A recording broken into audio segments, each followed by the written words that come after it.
Top Gun Maverick was a sequel that no one wanted, but somehow ended up being better than the first movie.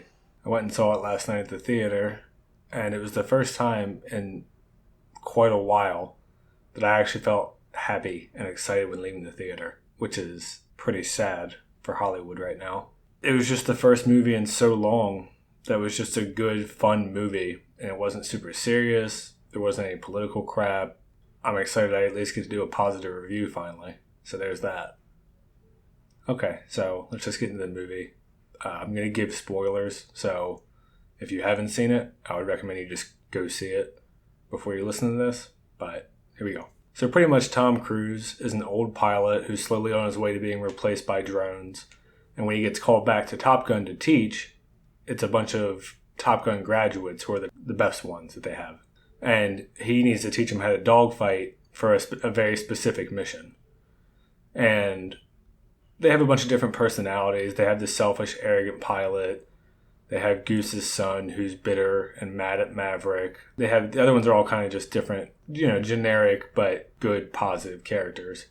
You have the military commander who hates Maverick because of the methods that he uses. And we get a lot of dogfighting in this one, and some really nice character arcs and some confrontations between the characters. And it's all really well done, and they all have their own reasons, and it's nice. It's nice to see a simple, straightforward character story. So Maverick is still a troublemaker, obviously, and he's still a captain, and it's implied that it's his choice because he'd rather fly than give commands or teach or whatever. He's getting sent to Top Gun to teach kids who have no dogfighting experience, because there's a line in the movie where he says something like they've done nothing but drop bombs from way up and watch. He has an old fling at a local bar named Penny, who is I think just referenced in the piano bar in the first one. And she's now a single mom. It's Jennifer Connelly. And he starts to realize that, he needs to settle down, and he'd like to have someone to settle down with, that type of thing. And we find out that Iceman has terminal cancer and asks Maverick to come to his house, and he can't really talk because of it. It's a good moment, too, because it's kind of referenced over and over that the reason Tom Cruise gets to keep flying is because Iceman is an admiral and keeps putting in calls to bail him out of getting in trouble. And Iceman nudges him to reconcile with Rooster, who is Goose's son, because Tom Cruise still feels guilty about what happened and blames himself and that sort of thing. So Maverick gets grounded for his teaching style and the way that he wants to run the mission, because it's a really difficult mission, but he doesn't want there to be any casualties. And he steals a plane and proves that it can be done, and ends up getting reprimanded, but also selected for the mission by the commander who doesn't like him. Rooster is pissed off at Tom Cruise because Tom Cruise, we find out, pulled his papers when he applied to fly, and cost him 4 years of his career. And we find out that Maverick did this because Goose's wife, or Rooster's mom, was dying, and she asked Maverick to never let her son fly. And Tom Cruise doesn't want him to resent his own mom, so he kind of just takes the blame for it. Maverick tries to reconcile with him in small ways throughout the movie, but Rooster always kind of throws it in his face and blames him for his dad and blames him for shortening his career. And Rooster, we also see, is kind of afraid to fly 100% because of what happened with his dad, so he's a little bit hesitant and cautious.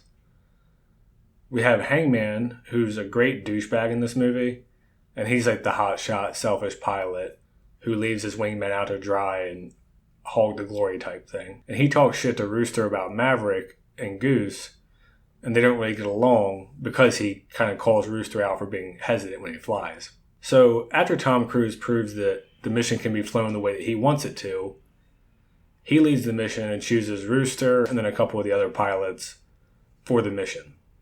They successfully pull it off, but during their escape, because they're in hostile territory, they're getting shot at by anti-air missiles, and Maverick sacrifices himself and his plane so that he can save Rooster. So his plane goes down behind enemy lines. Command orders the other 3 planes to come back, and Rooster turns around and goes against the orders, and he also gets shot down behind enemy lines. And they steal an old model plane from the original movie and fly it out, and then they have a pretty crazy dogfight with 3 of the new high-tech planes that the enemy has. It's a little bit over the top, but I enjoyed it. Rooster and Maverick are a good team, but they run out of ammo. And when they're in danger because they're about to get shot down, Hangman shows up and saves them. So we get all these nice little character arcs.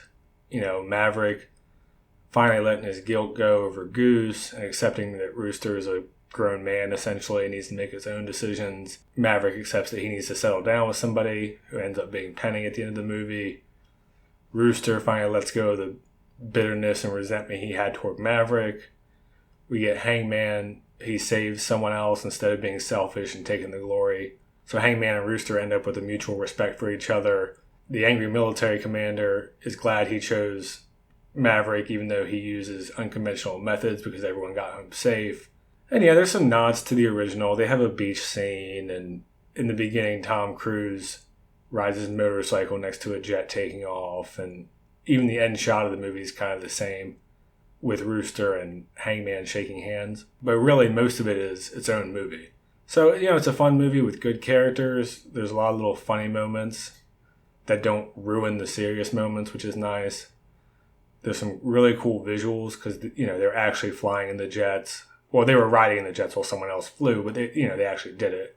So you get a lot of cool cinematography stuff. It's not just a CGI fest. It's just a good, fun action movie with a straightforward, simple plot and interesting characters. And it was kind of a throwback to when movies were allowed to just be fun and good. So if you haven't seen it, I would definitely recommend seeing it. I'm glad I can finally talk positively about something, because most of the videos I've made have been bitching about things that I like being ruined. So, an unexpected surprise, but a welcome one to be sure. Alright, see ya.